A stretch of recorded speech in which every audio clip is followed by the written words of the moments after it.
Hello everyone, कैसे हो? I hope सब लोग बहुत अच्छे होंगे और अपने स्टडी को भी बहुत अच्छे से कर रहे होंगे। जैसे कि अब ग्रेजुएशन वालों के एग्ज़ाम तो समाप्ति हो चुके हैं और अभी अंडर ग्रेजुएशन वालों की डेट नहीं आई है।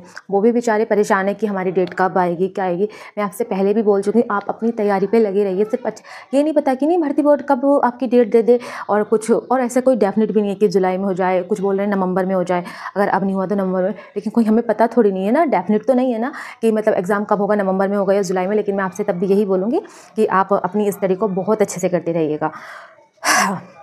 अब ग्रेजुएशन वालों की एग्ज़ाम तो समाप्त हो गए हैं। अब उन्हें ये टेंशन हो रही है कि हमारी आंसर की कब तक आएगी, हमारा रो मार्क्स क्या है, हमारा कितनी कट ऑफ जाएगी, क्या जाएगा। अब वो इन सब से परेशान है। अब इन सब की वीडियोस देखने वाले हैं कि किसकी कौन कितनी कट ऑफ बता रहा है। क्योंकि पता है, जब हम एग्ज़ाम दे के आते हैं ना, ये आपके साथ प्रॉब्लम नहीं है, मेरे साथ भी ये प्रॉब्लम है कि जब तक हम ये देख नहीं लेते ना, बहुत सारी वीडियोज़ नहीं देख लेते कि अरे हाँ कौन कितनी कट ऑफ बता रहा है। अगर सच बोलूँ ना, एक बात यह है, अगर हमारे जितने नंबर बैठ रहे हैं, अगर हमारे कम नंबर बैठ रहे हैं ना, तो हम उसकी तलाश में ये रहते हैं कि कोई कम कट ऑफ बता दे, कोई कम कट ऑफ बता दे जिसमें हमारा हो रहा हो।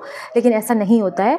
अगर सामने वाला कम कट ऑफ बता भी दे कि हाँ इतने नंबर पे कट ऑफ जाएगी। यूपी पुलिस में कितनी कम कट ऑफ बताते थे गर्ल्स की, और कि इतने पे जाएगी, इतने पे जाएगा। ऐसा हुआ नहीं हुआ, ऐसा नहीं होता है। जो हम सोचते हैं वैसा नहीं होता है। तो आप ना, मैं यही बोलूँगी कि आप ना कट ऑफ के चक्कर में ना पड़े कि इस वीडियो को देख ले, उस वीडियो को देख ले, इस वीडियो को देख ले। नो, आपको पता है ऐसे ना सिर्फ ओनली टाइम बर्बाद करना है। तो आप ना बिल्कुल भी कट ऑफ के चक्कर में ना पड़े कि क्या है क्या गया है। तो आप आगे की CBT 2 की तैयारी कीजिए, क्योंकि वो इसका तो सिर्फ क्वालिफाइंग माना जाएगा। मेन तो हमारा CBT 2 है ना, तो आप उसकी तैयारी कीजिए। आप ना इस वीडियो के बाद मैं इस वीडियो को नहीं बोल रही, अब ना आप किसी भी वीडियो को मत देखिए। और आंसर की का ना आनी ही वाली है, 4-5 दिन के बाद आंसर की आ जाती है। मैं आपको ना कुछ डेटा बताती हूँ कि अब तक जो एग्जाम हुए हैं तो उनके मुताबिक आंसर की कितने दिन के बाद दी गई है। ठीक है, अभी हम लोगों को ये भी टेंशन हो रही है कि मतलब कब हमारी आंसर की आएगी, हम कब चेक करेंगे कि हमारे कितने। और एक बात बोलूँ, सच रियलिटी है ये, जब हम मतलब एग्जाम करते हैं ना, और एग्जाम करते टाइम जब हमारे आंसर आते हैं, हमें पता लग जाता है लगभग कि हमारे इतने आंसर, इतने क्वेश्चन हमारे सही हैं। हम एग्जाम सेंटर से निकलते के साथ हम बता देते हैं कि हाँ मतलब हमारे इतने के समथिंग हमारे क्वेश्चन आ रहे हैं, मतलब इतने नंबर आ जाएंगे हमारे आराम से। बस 2-4 क्वेश्चन का ऊपर नीचे होता है कि हाँ जिसमें हमें डाउट रहता है, हमें पता नहीं रहता है कि हमें इसका ये हमने राइट किया है या नहीं। क्योंकि 1-2 क्वेश्चन में ऐसा रहता है कि हमें आ तो रहा है, 2 ऑप्शन सेलेक्ट करके हम उसमें कुछ तुक्काबाजी भी कर लेते हैं। तो इस वजह से चलो मैं आपको कुछ डेटा बताती हूँ कि जो पिछले एग्जाम हुए हैं उनके अकॉर्डिंग आंसर की कितने टाइम बाद आई है। तो ये माना तो यही जा रहा है कि इसकी भी पिछले डाटा के अकॉर्डिंग ही आंसर की आनी चाहिए। कुछ डाटा दिया गया है, तो मैं इसको पढ़ के बताती हूँ कि पिछले में उसमें क्या आई थी। एग्जाम नेम है ALP 2024, और जो इसका एग्जाम समाप्त हुआ था वो 29 नवंबर को समाप्त हुआ था। 25 नवंबर से स्टार्ट हुआ था और 29 को समाप्त हो गया। इसकी आंसर की आई थी 5 दिसंबर को, यानी कि 5-6 दिन बाद इन्होंने आंसर की दे दी थी। ऐसी टेक्नीशियन का हुआ था, 30 दिसंबर को एग्जाम समाप्त हुआ था और 6 जनवरी को इसकी आंसर की दे दी गई थी। RRB JEE का 18 दिसंबर को समाप्त हुआ था और 23 दिसंबर को इन्होंने आंसर की दे दी थी।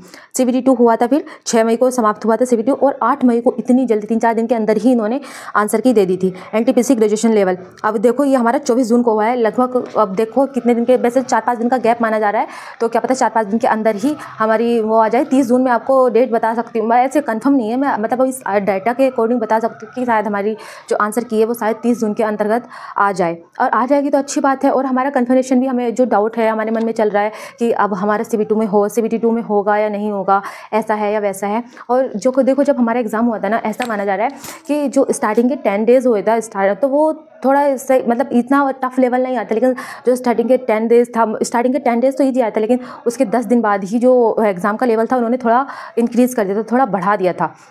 तो इससे भी कट ऑफ के ऊपर बात जा सकती है। अब देखो कट ऑफ ऐसा तो है नहीं कि मतलब कि ऐसे हो जाए हम अभी जिसके कम नंबर है ना, वो भी होपलेस ना हो बिल्कुल भी। क्योंकि देखो हर एक एग्जाम में अब नॉर्मलाइजेशन मिलता है, ऐसा नहीं कि नॉर्मलाइजेशन नहीं मिलता। कि शिफ्ट ईजी आती है तो उसे थोड़े कम, उसको नॉर्मलाइजेशन नहीं मिलता, और जिसकी शिफ्ट हार्ड आती है तो उसको नॉर्मलाइजेशन मिलता है। ऐसा नहीं है कि नॉर्मलाइजेशन नहीं मिलता। अगर जिसके कम नंबर हैं तो प्लीज़ वो इतना होपलेस होकर ना बैठ जाए कि मतलब मेरा तो होगा ही नहीं। ऐसा नहीं है कि अभी नॉर्मलाइजेशन का खेल बाकी है कि नॉर्मलाइजेशन कितना मिलेगा और क्या मिलेगा। बहुत तेज़ मुझे गर्मी लग रही है यहाँ पे, तो अभी ना हमें ऐसे परेशान नहीं होना। और नंबर, और पता है जो हमारे जो टोटल फॉर्म भरे गए थे ना, वो 58 लाख भरे गए थे, जिसमें से ना 29 लाख बच्चे ही पेपर देने गए थे। तो अब भगवान, तो जैसे कि आपको पता है कि जो टोटल फॉर्म फिल हुए थे वो 58 लाख के समथिंग करीब हुए थे। तो अब हमें ये लग रहा है कि हम CBT 2 के लिए तैयारी करें या ना करें। तो आप सुन लीजिएगा कि उसमें से ना जो 29 लाख ही, ओनली नहीं बोलूँगी, 29 लाख भी बहुत होते हैं भाई। 29 लाख बच्चे फॉर्म मतलब पेपर देने के लिए पहुँचे।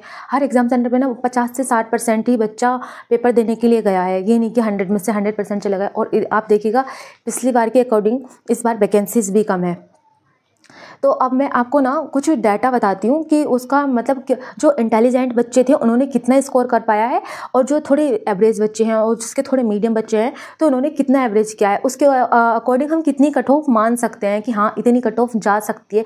एक रफली आइडिया है आप, लेकिन उसको मैं आपको पहले ही मना करी, उसको आप मन में बैठा के मत बैठ जाना कि दीदी ने इतनी कट ऑफ बताई थी तो मैं बस उसी के अकॉर्डिंग ही चलूँगा, ऐसा नहीं है। मैं आपसे अभी भी बोल रही हूँ कि आप अपने एग्ज़ाम की तैयारी करते रहिएगा। आप किसी भी एग्ज़ाम की तैयारी कर रहे हैं, चाहे वो कोई सा भी एग्ज़ाम हो, अगर आपको खुद को आपको अपने आप पे बिलीव होना चाहिए ना कि हाँ मेरा एग्ज़ाम अच्छा गया है, तो आप CBT 2 की तैयारी कीजिएगा। आप मेरे ऊपर भी मत रहिएगा कि हाँ दीदी ने ऐसा बोला था कि उन्होंने इतनी कट ऑफ बताई थी।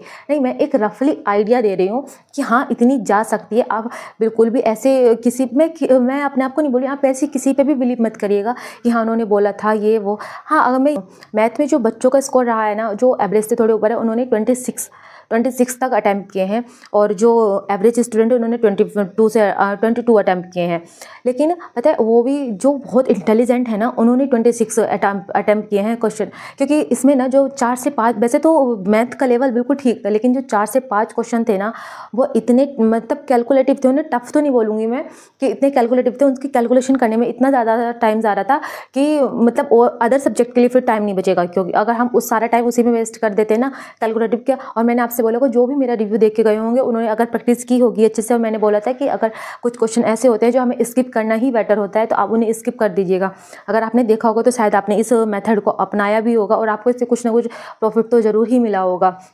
और ऐसी बात कर लेती हूँ मैं रीजनिंग में अभी 22 से 26 का ही डाटा है कि मतलब जो एवरेज हैं उन्होंने 22 किए हैं, और जो थोड़े अच्छे हैं उन्होंने 26 तक किए हैं। लेकिन एक बात ये है कि उसमें ना इस बार रेलवे ने एक नया पैटर्न पूछा, उसमें ना कुछ 2-3 क्वेश्चन ऐसे थे कि मतलब हमने पढ़े ही नहीं है वो। अगर तो ये सोचो ना, जो हमारे लिए नया है वो सभी के लिए नया है। ऐसा नहीं है कि रेलवे ने सिर्फ हमें हमारे जो मॉडल पेपर उसी में दिया है, नहीं। अगर हमने नहीं पढ़ा है तो समझ लो वो किसी ने नहीं पढ़ा है। अगर 1-2 बच्चे ने पढ़ा है तो उससे 1-2 बच्चे की उससे थोड़ी नहीं कट ऑफ लग जाएगी। भाई सभी स्टूडेंट्स एग्जाम देते हैं तो उन्हीं के अकॉर्डिंग ही कट ऑफ लगती है। और अब बात कर लेते हैं हम जीके की, तो उसी में भी ये सेम स्कोर है 22 से 26 का। जीके ने सबको हिला के रखा है, क्योंकि जीके का ना पहले ये होता था कि साइंस के क्वेश्चन ज़्यादा पूछे जाते थे, लेकिन इस बार ऐसा बिल्कुल भी नहीं हुआ है। साइंस के क्वेश्चन मतलब 2 मेरे में तो सिर्फ ओनली 2 क्वेश्चन थे साइंस के।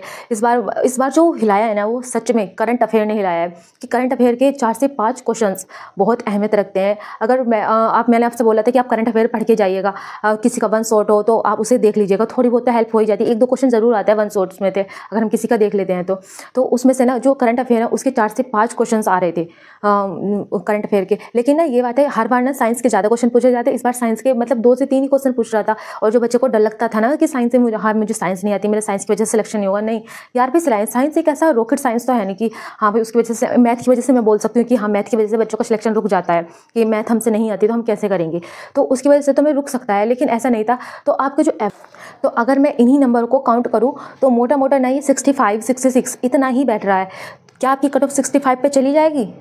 अब ये तो हम नहीं कहते, ये तो एवरेज का बैठा है। मैंने सिर्फ ओनली कम 22 को ही ऐड किया है, तो 66 बैठ रहा है। ठीक है, क्या इस पर हमारी कट ऑफ चली जाएगी? ये अब ना ही आपको पता है, ना ही मुझे पता है, ना ही मैं कोई डिसाइड करने वाली होती हूँ। नहीं, इस पर तो एवरेज पे तो कभी भी मतलब कट ऑफ जाती नहीं है। हमेशा जो कट ऑफ जाती है एवरेज से ना 4-5 नंबर ऊपर ही जाती है। ऐसा हुआ ही नहीं है कि कोई सा भी एग्जाम ले लीजिएगा आप तो ऐसे एवरेज पे कभी कट ऑफ जाती नहीं है। तो इस वजह से आप किसी भी कट ऑफ पे बिलीव मत कीजिएगा कि हाँ इतनी कट ऑफ है, इतनी नहीं। अगर आपको इतना ही जिज्ञासा है तो फिर भी मैं आपको बता रही हूँ कि हाँ ये इतनी कट ऑफ जा सकती है। लेकिन आप इसमें, मैं ये नहीं बोलूँगी आप इसमें बिल्कुल बिलीव कीजिएगा, नो, मैं ऐसा बिल्कुल भी नहीं बोलूँगी, मैं आपको बता रही हूँ। देखो UR की जो है ना वो 65 से लेकर 73 तक जा सकती है, और OBC की 61 से 69 तक जा सकती है, वो 55 से लेकर 62 तक जा सकती है। ST की 46 से लेकर 54 तक जा सकती है। EWS की 50 से लेकर 56 तक जा सकती है। लेकिन आप इस पर बिल्कुल भी ये मत सोचिएगा कि दीदी ने इस पर स्टैंप लगा दिया है कि बस अब जो दीदी ने बोला है वही। ये हो गई आपकी उसकी कट ऑफ की बात। और अभी इसमें ना नॉर्मलाइजेशन भी मिलेगा। मैं ये नहीं बोल सकती नॉर्मलाइजेशन में इतने नंबर मिल जाएंगे या इतने मिल जाएंगे, वो मिलेगा, वो हार्ड एंड इजी शिफ्ट के अकॉर्डिंग मिलेगा। लेकिन अब देखिए अब ना अभी सभी टीचर्स अपने प्लेटफॉर्म पे CBT 2 के लिए कोर्स मतलब बेचना स्टार्ट कर देंगे कि आप ये कोर्स ले लीजिए, ये कोर्स ले लीजिए, ये कोर्स ले। तो अभी ना आपको कोई कोर्स लेने की कोई नीड नहीं है जब तक हमारी आंसर की नहीं आती। ठीक है, जब आपकी आंसर की आ जाएगी और तब आपको लगने लगेगा कि हाँ मेरे इतने इतने नंबर बैठ रहे हैं तो आप तभी किसी का कोर्स परचेस कीजिएगा। मैं उससे पहले तो आपको बिल्कुल नहीं बोलूँगी। और हाँ, अब ऐसा भी नहीं है कि अगर किसी के 50 नंबर बैठ रहे हैं तो मैं उससे बोलूँगी कि हाँ भाई कोर्स ले लीजिएगा। इतनी कम कट ऑफ भी नहीं जाएगी कि हाँ भाई जनरल वालों की या इनकी ओबीसी वालों की 50 कट ऑफ चली जाएगी। मेरे अकॉर्डिंग तो बिल्कुल नहीं जाने वाली है। लेकिन अगर आपका मन है पढ़ने का, CBT के कोई कोर्स या परचेस करने का मन है तो आप ले सकते हैं। लेकिन मैं तो अभी फ़िलहाल आपके लिए मना करूँगी जब तक आपकी आंसर की नहीं आती, आपको खुद को सर्टिफिकेशन नहीं मिलता है कि हाँ मतलब मेरे CBT के लिए मैं रेडी हूँ। तो आप योर चॉइस, आप कुछ भी कीजिएगा, ठीक है। तो मिलती हूँ नेक्स्ट वीडियो। थोड़ी भी हेल्पफुल लगी हो तो प्लीज़ मेरे चैनल को लाइक शेयर सब्सक्राइब कीजिएगा। Love you. Her her Mahadev.